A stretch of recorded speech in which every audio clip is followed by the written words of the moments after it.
always try to do while I'm up here is to not fall off.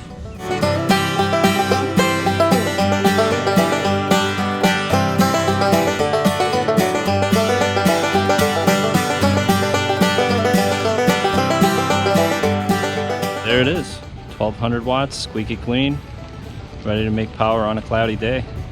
And it's gonna be cloudy. We're gonna get rain probably all afternoon, so we gotta make every watt we can get. Oh yeah, gyms are overrated. Just remove the ladder from your RV, it'd be fine. Just like that.